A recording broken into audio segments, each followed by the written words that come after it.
Very good afternoon. ALP ఏ విధంగా crack చేయాలి, దేని మీద ఫోకస్ చేయాలి ఫస్ట్ అనేది మనం 1 by 1 చూద్దాం. అండ్ అదేవిధంగా ఎగ్జామ్ ఎప్పుడు ఉండే అవకాశం ఉంది, CBT1 చూద్దాం. సో ఒకసారి మీరు నా ప్రీవియస్ క్లాసెస్ చూడండి, నచ్చితే సబ్స్క్రైబ్ చేయండి, లైక్ చేసి షేర్ చేయండి. అండ్ మన యొక్క యాప్ లాస్ట్ బెంచెస్ అప్ అనే యాప్ని డౌన్లోడ్ చేసుకోండి. అండ్ ఈరోజు అన్ని కోర్సెస్ కూడా 50% ఆఫ్తోనైతే ఉండడం జరిగింది. సో మీకు చాలా యూస్ఫుల్ ఉంటుంది. డెఫినెట్లీ ఫాలో అవుతే మాత్రం మంచి రిజల్ట్ అనేది సాధిస్తాం. సో మన యొక్క యాప్ లాస్ట్ బెంచెస్ అప్ అనే యాప్ లింక్ డిస్క్రిప్షన్లో ఉంటుంది, లేదా ప్లేస్టోర్ నుండి కూడా మీరు డౌన్లోడ్ చేసుకోవచ్చు. అండ్ టెలిగ్రామ్ ఛానల్లో కూడా జాయిన్ అవ్వండి. సో NTPC గ్రూప్ డి కావచ్చు, అదేవిధంగా RPF SI constable, ALP CBT1 కావచ్చు. ప్రిపేర్ అవ్వాలి అనుకునే వాళ్ళు ఒకసారి యాప్ అయితే డౌన్లోడ్ చేసుకోండి. సో ఫస్ట్ థింగ్ మనకి ALP కనుక చూసినట్లయితే CBT1 ఉంది, తర్వాత CBT2, ఆ తర్వాత యాప్టిట్యూడ్ టెస్ట్ ఉంటుంది. సో మన ఫోకస్ అనేది ఎప్పుడు కూడా ఇక్కడ స్టెప్ బై స్టెప్ అనేది ఉండాలి. మీరు ఇంకా ఎగ్జామ్ అప్లై చేసే స్టెప్లోనే ఉన్నారు కనుక ఫస్ట్ ఎగ్జామ్ అప్లై చేసిన తర్వాత ఫోకస్ అనేది CBT1 మీద పెట్టాలి. బట్ మెనీ ఆఫ్ స్టూడెంట్స్ చాలామంది చేసే పొరపాటు ఏంటంటే ఈ CBT1 వదిలిపెట్టేసి ట్రేడ్ సిలబస్ ఏంటి, అదేం చదువుదాం ఇప్పుడు, అవి డైలీ చదువుదాం అని ఇప్పటి నుండే దాని మీద ఫోకస్ చేస్తూ ఉంటారు.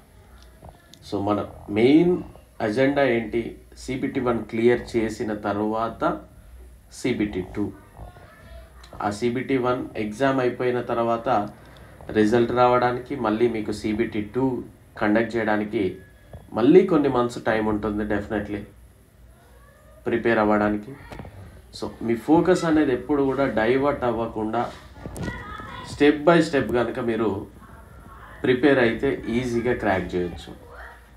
అలా అని CBT1లో అరిథమెటిక్ ఉంది, రీజనింగ్ ఉంది, సైన్స్ ఉంది, and general awareness, social, GK, current affairs ఉంది, ఇదంతా ఉంది కదా అని అన్నీ చదువుకుంటూ వెళ్ళిపోతే మనకి సెట్ అవ్వదు. దానికి గల కారణం కూడా చెప్తాను. సో ఎప్పుడైనా కానీ మనకి ఏ సబ్జెక్ట్ ఇంట్రెస్ట్ ఉందో అది కాదు చదవడం మెయిన్.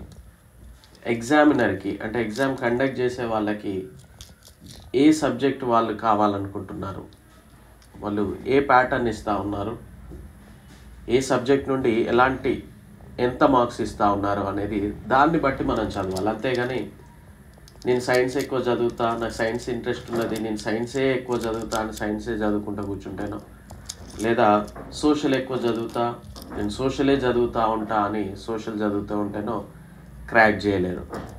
సో ఎగ్జామినర్కి ఏం కావాలి అనే దాని మీదనే ఫోకస్ ఉండాలి. అండ్ అదేవిధంగా స్టెప్ బై స్టెప్ అనేది ఫోకస్ ఉండాలి. ఫస్ట్ CBT1 వరకు CBT1 మాత్రమే మన టార్గెట్ అయి ఉండాలి, దెన్ CBT2కి వెళ్ళిపోవాలి. అంతేగాని ఎక్కడో చూస్తూ ఏదో చదువుతూ CBT1 ఎగ్జామ్ రాద్దాం క్రాక్ చేద్దామంటే మాత్రం కాదు. పోస్టులు తక్కువ ఉన్నాయి, కాంపిటీషన్ డెఫినెట్లీ ఎక్కువనే ఉంటుంది. సో మీ ఫోకస్ అనేది చాలా పకడ్బందీగా ఉంటే మాత్రమే క్రాక్ చేయొచ్చు. అండ్ అదేవిధంగా అన్వాంటెడ్గా అంటే పనికిరానిదంతా కూడా ఎప్పుడు చదవకూడదు. అంటే వేల గంటల క్లాసెస్ మన ఇన్స్టిట్యూషన్లో చెప్తా ఉన్నాం, లేకపోతే వేల మాక్ టెస్ట్లు మనం అందిస్తూ ఉన్నామంటే ఒకసారి మీకు మీరు ఆలోచించుకోవాలి, నిజానికి ఆ వేల గంటల క్లాసెస్ మనం వినగలమా? నేను ఎక్కడో చూశాను 5,000 గంటల క్లాసెస్ అన్నారు. 5,000 గంటల క్లాసెస్ వినడానికే మనకి ఎన్ని సంవత్సరాలు పడుతుంది?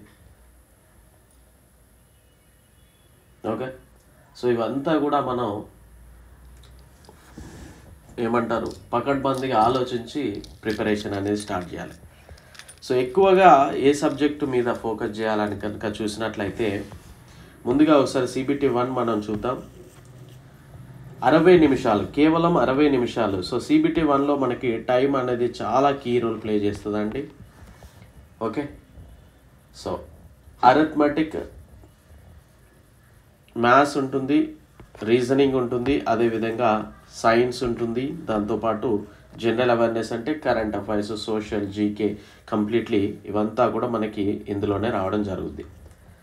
So 60 minutes 75 questions. 60 minutes 75 questions. ఇందులో మ్యాథ్స్ నుండి 20 క్వశ్చన్స్, రీజనింగ్ నుండి 25 క్వశ్చన్స్, సైన్స్ నుండి 20 క్వశ్చన్స్, సోషల్ నుండి 10 questions. Social in the sense social, GK, current affairs 3 కలిపి 10 క్వశ్చన్స్. సో మొత్తం 20, 20, 40, 65 ప్లస్ 10, 75. సో చాలామంది ఏమంటారంటే నేను మ్యాథ్స్ స్టూడెంట్ని, ఓన్లీ అరిథమెటిక్ రీజనింగ్ చదువుతాను, క్వాలిఫై అవ్వచ్చు అంటే టైం సరిపోదండి. యాక్చువల్గా 60 క్వశ్చన్స్ 60 minutes 75 క్వశ్చన్స్, టైం అనేది సరిపోదు. సో అలాంటప్పుడు మనకు టైం సేవ్ అవ్వాలి అంటే సైన్స్ పార్ట్ అనేది, సైన్స్ కావచ్చు లేదా సోషల్, జీకే, కరెంట్ అఫైర్స్ కూడా ఇవి కావచ్చు. ఇందులో మెజారిటీ ఆఫ్ క్వశ్చన్స్ మనం క్వశ్చన్ చూడగానే ఆన్సర్ పెట్టే విధంగా ఉంటాయి. సపోజ్ ఇటీవల పద్మ విభూషణ్ వచ్చిన వ్యక్తి ఎవరు అని అంటే మనం ఈజీగా చెప్పవచ్చు, డైరెక్ట్ వెంకయ్య నాయుడు అని క్వశ్చన్ చేయొచ్చు. బట్ అదే అరిథమెటిక్లో ఒక ప్రాబ్లం ఇస్తే అది సాల్వ్ చేయడానికి కొంచెం టైం అనేది తీసుకుంటుంది.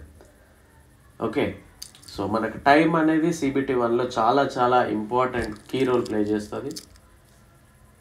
సో మనం ఏం చదవాలి, ఎక్కువగా ఫోకస్ చేయాల్సిన అంశాలు ఏంటి అంటే మ్యాథ్స్ అనేది డెఫినెట్లీ చదవాలంటే షూర్గా మ్యాథ్స్ అనేది ఖచ్చితంగా అంటే అరిథమెటిక్ చదవాలి, అండ్ రీజనింగ్ చదవాలి, అండ్ సైన్స్లో వచ్చేసి మనకి ఫిజిక్స్ మీద ఎక్కువగా ఫోకస్ చేయండి. సైన్స్లో ఫిజిక్స్ మీద ఎక్కువగా ఫోకస్ చేయండి. మనకి మెజారిటీ ఆఫ్ క్వశ్చన్స్ ఫిజిక్స్ నుండే వాళ్ళు ఇవ్వడం జరుగుతుంది. ఓకేనా. సో జనరల్ అవేర్నెస్లో పాలిటీ నుండి కొన్ని టాపిక్స్, రఫ్గా ఒక 10 టాపిక్స్ అయితే సరిపోతుంది. ఎగ్జాంపుల్ ఇంపార్టెంట్ ఆర్టికల్స్, సవరణలు, రాష్ట్రపతి, ఉపరాష్ట్రపతి, గవర్నర్, షెడ్యూల్స్ ఏంటి, భాగాలు ఏంటి, ఇలాంటివి ఒక 10 టాపిక్స్ వరకు చదువుకోండి. అండ్ కరెంట్ అఫైర్స్లో కూడా ఇంపార్టెంట్ అవార్డ్స్, ఇంపార్టెంట్ ఈవెంట్స్, ఇప్పుడు ఎగ్జాంపుల్ అయోధ్య టెంపుల్, పార్లమెంటరీ, నూతన పార్లమెంట్ భవనం, ఈరోజు వచ్చిన పద్మ విభూషణ్, భారతరత్న, ఇలాంటివి ఒక 20 టాపిక్స్ వరకు చదువుకోండి, సరిపోతుంది ఇన్ ద సెన్స్ అవే వస్తాయని కాదు. బట్ మనం ఈ వచ్చే 1-2 మార్కుల కోసం ఎక్కువ టైం స్పెండ్ చేసి మనం ఇక్కడ అరిథమెటిక్, రీజనింగ్, ఫిజిక్స్ని నెగ్లెక్ట్ చేస్తే మనం లాస్ అయిపోతామని చెప్తా ఉన్నాను. ఓకేనా. సో ఆ విధంగా నేను చెప్పేది అంటే ఓన్లీ 20 టాపిక్లు చదివితేనే సరిపోతా, పాలిటీలో 10 టాపిక్లనే చదివితే సరిపోతుందా అంటే సరిపోదు, మన లక్ అది అక్కడ. కాకపోతే మనం మెయిన్గా చేయాల్సిన పని ఏంటిది అనేది మనం అది మర్చిపోవద్దు మనం ఎప్పుడు కూడా మన మైండ్ నుండి. సో మనకి మెయిన్ ఫోకస్ అనేది అరిథమెటిక్, రీజనింగ్, ఫిజిక్స్ మీద ఎక్కువగా పెట్టండి. ఈ 3 పెట్టిన తర్వాత మనం కెమిస్ట్రీలో కొన్ని టాపిక్స్ చూజ్ చేసుకోవాలి, అండ్ బయాలజీలో కొన్ని టాపిక్స్ చూజ్ చేసుకోవాలి, అండ్ హిస్టరీలో కొన్ని టాపిక్స్, జాగ్రఫీలో కొన్ని టాపిక్స్, అండ్ అదేవిధంగా పాలిటీలో కొన్ని టాపిక్స్, కరెంట్ అఫైర్స్లో కొన్ని టాపిక్స్ పిక్ చేసుకొని చదవాలి. బట్ మన మెయిన్ ఫోకస్ మాత్రం అరిథమెటిక్, రీజనింగ్, ఫిజిక్స్ మీద మాత్రం ఉండాలి. చాలామంది అంటూ ఉన్నారు నాకు సోషల్ ఒక్కటి చదివి, అరిథమెటిక్, రీజనింగ్, సోషల్ ఒక్కటి చదివి నేను క్లియర్ చేయొచ్చా CBT 1 అంటే చేయలేకపోవచ్చు. ఎందుకంటే అరిథమెటిక్, రీజనింగ్కి మీకు చాలా టైం పడుతుంది. మీరు అనుకున్నంత ఈజీగా మనం 60 minutes 75 క్వశ్చన్స్ అంటే బిలో 1 minute. ఓకేనా. అందులో 5 minutes వరకు మనం మధ్యలో సైన్ చేయడమో లేకపోతే ఏదో ఒకటి 5 minutes వేస్ట్ అయిపోతుంది. అంటే 55 minutes 75 క్వశ్చన్స్. సో మనకి యావరేజ్గా 50 seconds కూడా పట్టే అవకాశాలు లేవు. సో మన ఫోకస్ అంతా ఫాస్ట్గా చేసి వెళ్ళిపోవాలన్నట్టు. ఓకేనా. మనం ఇక్కడే అరిథమెటిక్, రీజనింగ్ చేసుకుంటా కూర్చుంటా ఉంటాం. మనం ఇక్కడే 45 క్వశ్చన్లు ఉన్నాయి అరిథమెటిక్, రీజన్. 45 క్వశ్చన్లకు ఈజీగా 60 minutes పడింది అనుకోండి, మన కింద ఈజీ క్వశ్చన్లు ఉంటాయి. ఓకే. సో సపోజ్ ఇప్పుడు పద్మ విభూషణ్ అవార్డు ఏంటిది అని అడగవచ్చు, లేదా ఆర్టికల్ సవరణలకు సంబంధించి ఆర్టికల్ ఏంటి అని అడగవచ్చు. అది డైరెక్ట్ క్వశ్చన్ చదివి ఆన్సర్ పెట్టేయచ్చు. సో అరిథమెటిక్, రీజనింగ్లో కూడా మనం 45 క్వశ్చన్స్ చేయడానికి టైం అనేది సరిపోదు. మళ్ళీ చెప్తున్నా, టైం అనేది డెఫినెట్లీ సరిపోదు. సో అక్కడ కూడా మనం కొన్ని క్వశ్చన్స్ నెగ్లెక్ట్ చేయాలి, అంటే వదిలేయాల్సి వస్తుంది. వచ్చినప్పటికీ అది చేయడానికి టైం పడుతుంది కనుక అలాంటి కొన్ని క్వశ్చన్స్ వదిలేయాలి. అండ్ ALP CBT 1 క్లియర్ చేయాలంటే ఫస్ట్ ఏ సబ్జెక్ట్ అటెంప్ట్ చేయాలనేది కూడా మీకు బిఫోర్ ఎగ్జామ్ చెప్తాను నేను. మనం చాలామంది ఏం చేస్తారంటే అరిథమెటిక్, రీజనింగ్ పట్టుకొని అక్కడే ఆగిపోతూ ఉంటారు. చూసేలోపు టైం అయిపోతూ ఉంటుంది, లాస్ట్కి టెన్షన్ అవుతుంది. ఇక్కడ కింద మనకి జనరల్ అవేర్నెస్లో 10 క్వశ్చన్స్ ఉన్నాయి, సైన్స్లో 20 క్వశ్చన్స్ ఉన్నాయి, 30 క్వశ్చన్లు ఇక్కడే మిగిలిపోయినాయి. మనకి అక్కడ అరిథమెటిక్ రీజనింగ్లో 40 క్వశ్చన్స్ చేసే వరకు ఆల్మోస్ట్ 40-50 మినిట్స్ అయిపోతుంది. ఆ 10 మినిట్స్లో మనం ఇక్కడికి వచ్చి తొందరపడి అంతా పాడు చేసుకుంటూ ఉంటారు. సో ఎగ్జామ్ రాసే పద్ధతి కూడా మన వాళ్ళకి కొద్దిగా ఆవేశంగా ఉంటారు అన్నట్టు. ఏంటంటే ఎక్కువ చదవాలి, ఎక్కువ చేయాలి అని కాకుండా ప్రాపర్గా చదివి ప్రాపర్గా ఎగ్జిక్యూట్ చేయాలి. అండ్ ఏ క్వశ్చన్ వదిలేయాలనేది కూడా తెలియాలి, ఏ క్వశ్చన్ అటెంప్ట్ చేయాలనేది తెలియాలి.